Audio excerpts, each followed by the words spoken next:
Halo semuanya, apa kabar? Guys, sehat ya? Perkenalkan, nama saya Ai, saya berusia 29 tahun, saya orang dengan HIV di Indonesia, dan juga seorang mantan kreator.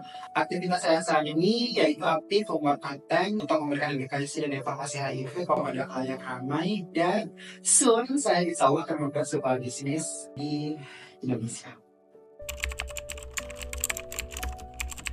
Cerita Pranita yang paling bermakna itu adalah ketika aku bertemu dengan orang-orang hebat di hidup aku, dan juga saat ini alhamdulillah aku tidak memberikan kontribusi lebih untuk memberikan edukasi HIV, informasi tentang diskriminasi, kesetaraan gender bagi masyarakat Indonesia.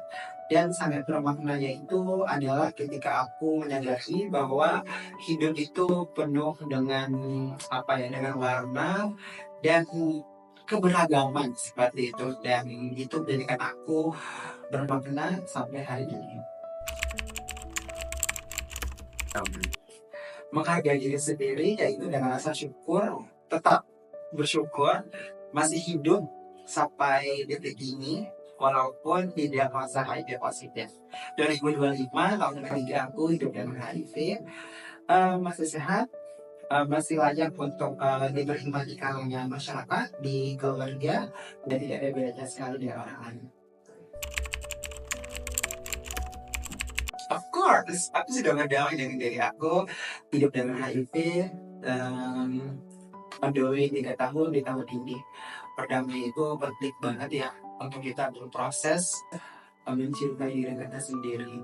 Jadi aku sudah berdamai, aku sudah mencintai diri aku, dan aku tidak akan membuat diri aku sedih dengan kondisiku saat ini. Orang tua, teman-teman, sahabat, lingkungan, dan sosial media, kita sih memperkuat sampai detik ini. Di sekitarku alhamdulillah sudah bisa menerima keluarga, teman-teman, lingkungan tempat tinggal, sahabat, tempat kerja sudah bisa menerima aku dengan baik. Itu yang tidak bisa aku bayangkan sebelumnya gitu. Aku sama-sama bersyukur sekali hidup dengan HIV. Alhamdulillah sejauh ini tidak pernah mendapatkan diskriminasi dari keluarga atau mungkin tempat tinggal dan juga teman-teman. Oke. Agak opsional ya. Jadi pertama kali itu aku tinggalnya di Jogja di tahun 2021. Nah, terus 1 tahun aku tinggal di Jogja, aku memberanikan diri untuk melakukan pemeriksaan HIV atas dasar kesadaran dalam diri bahwa pentingnya kesehatan. Itu di tanggal 21 Maret 2022, aku tes di puskesmas di Jogja. Dengan hasil itu adalah reaktif. Orang pertama yang aku hubungi by WhatsApp pada saat itu adalah sahabat aku, sampai kuliah aku, dan kebetulan dia juga tinggal di Jogja. Ingat ya, waktu itu aku masih kerja di Jogja. Aku masih ingat. Nah, jadi contoh lagi ini aku di sini ada konselor. Konselor itu bilang kayak gini, Mas ini hasilnya mau dibacain sama aku atau Mas mau lihat sendiri, dibilang konselornya kayak gitu. Aku bilang dulu aja yang baca dia, terus dibacain, dibuka dong hasilnya. Reagen 1 reaktif, reagen 2 reaktif, reagen 3 reaktif. Terus dibilangnya ini reaktif mas. Jujur waktu itu blank banget, nggak tahu reaktif ini apa yang bu gitu kan. Iya mas positif HIV gitu. Itu rasanya hancur banget di hidup aku. Aku langsung handphone, aku chat sahabat aku itu. Aku bilang, aku HIV positif, aku bilang gitu. Sahabat aku bilang sabar ya, dibilangnya gitu. Itu rasanya emang udah bener udah di sini gitu. Kalau begini itu udah nangis gitu, hancur, sedih, berantakan, dan aku mikir bahwa aku nggak akan memiliki harapan untuk hidup gitu. Aku kehilangan masa depan, aku kehilangan keluarga, pekerjaan, dan lain sebagainya gitu. Aku akan jadi orang yang tidak bermanfaat untuk orang lain. Itu yang aku rasain pertama kali ketika aku didiagnosa HIV positif. Terus seiring berjalannya waktu sampai di mana aku berproses untuk berdamai, aku bertemu dengan orang-orang hebat di hidup aku. Aku masih ingat waktu itu sekitar 1 minggu aku positif HIV, aku memberanikan diri untuk cerita ke sahabat aku yang di kampung. Aku hubungi melalui telepon waktu itu. Dia nangis, dia mensupport aku juga. itu udah mulai kuat waktu itu gitu. Tapi nangisnya masih, aku tuh nangis sekitar 1 minggu tuh nangis terus setiap malam. Nah terus aku coba hubungi abang sepupuku, aku coba hubungi tetanggaku dengan profesinya bidan waktu itu. Jujur ketika aku memberitahukan kepada orang yang tidak, jujur ketika aku memberitahu statusku ke orang lain pada saat itu rasanya takut banget gitu. Aku takut banget ditolak gitu, aku takut banget dimarahin kayak gitu. Tapi alhamdulillah respon orang itu benar-benar sangat profesional dan juga sportif. Mereka mensupport aku, menyemangati aku kayak gitu. Dan juga mereka nanya ada obatnya enggak gitu. Aku bilang ada virusnya namanya. Nanti gak keluarin lagi kok kalau aku cuma virusnya sedikit. Aku bilang kayak gitu. Terus aku mulai membuka diri bercerita ke teman-teman kerja aku di Jogja. Alhamdulillah respon mereka baik. Dan mereka juga nangis pada saat itu. Terus itu di tahun 2022 Maret ya, itu ulang tahun aku yang ke 27 tahun di bulan Nabian gitu. Nah jadi di tanggal 6 Juni aku ulang tahun yang ke 27 tahun. Itulah pertama kali aku open status di YouTube. Dan aku merayakan ulang tahun aku dengan hal yang positif pada saat itu. Dan aku udah diundang dengan teman aku di Jogja. Pindah ke Pekanbaru itu sebenarnya karena aku mendapatkan tawaran pekerjaan di komunitas HIV di Pekanbaru, di Yayasan Sebaya Lancong. Jadi aku dihubungi sama teman aku dan dia menawarkan posisi sebagai CLO atau Community Liaison Officer di Yayasan Sebaya Lancong Kuning. Dari pertemuannya online, aku gak terima, akhirnya aku pulang dari Jogja ke Pekanbaru. Jadi CLO itu sekitar 2 tahun. 2 tahun. Tantangan terberat dari psikolog itu adalah di mana aku harus memberikan informasi edukasi HIV kepada orang-orang yang berpendidikan tinggi, yang at least mereka S1, S2. Bagaimana cara menempatkan diri, membawa diri ke lawan bicara dalam proses penyelesaian kasusnya. Terus juga ada appraisal di mana kenapa sih harus terjadi diskriminasi di layanan kesehatan gitu. Sementara kan di layanan kesehatan itu tempatnya untuk semua pasien berobat, kok masih ada diskriminasi di sana ya kayak gitu. Itu sih yang bikin appraisalnya juga sebenarnya gitu. Alhamdulillah nggak pernah. Aku nggak pernah dapat diskriminasi selama aku melakukan penanganan kasus diskriminasi. Diperlambat nggak ada juga, tapi mungkin prosesnya aja yang harus diikuti gitu. Karena kan ketika aku melakukan penyelesaian kasus diskriminasi itu ada beberapa regulasi yang harus aku ikuti di instansi tersebut gitu.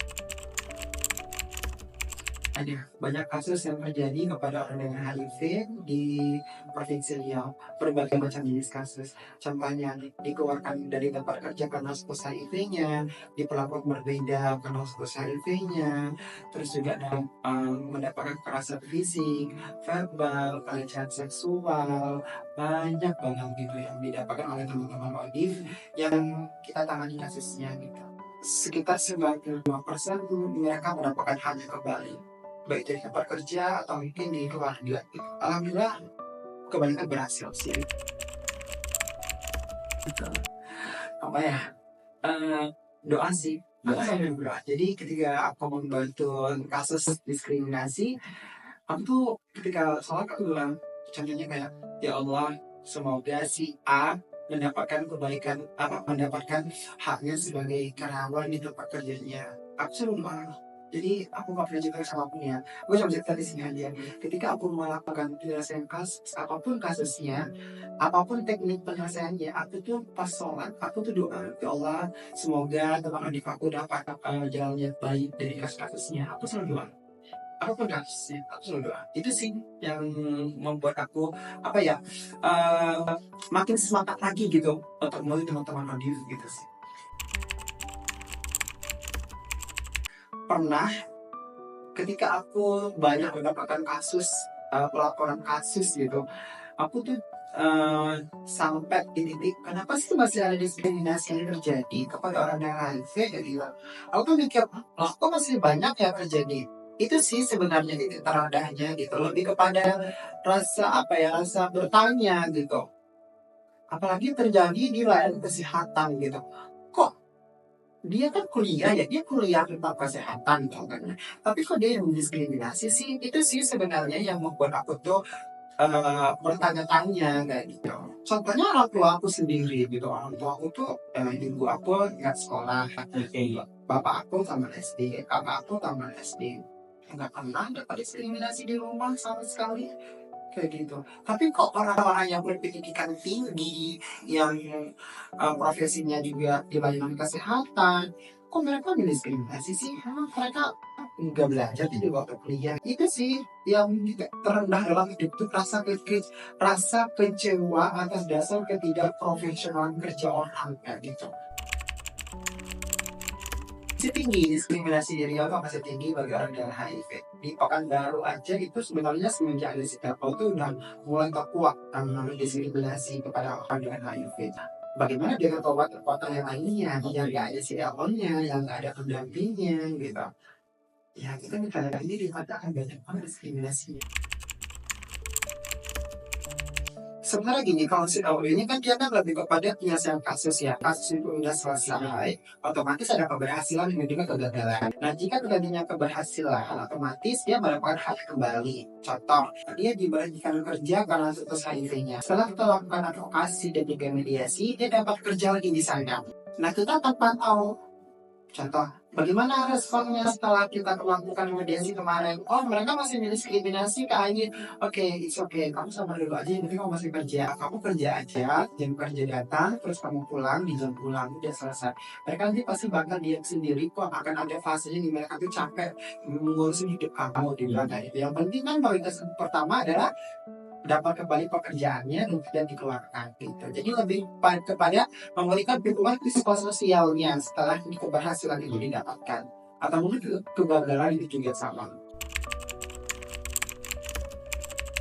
Pernah kegagalan itu pasti pernah. Ya ada beberapa kasus yang kita lakukan penyelesaian dan kegagalan ada.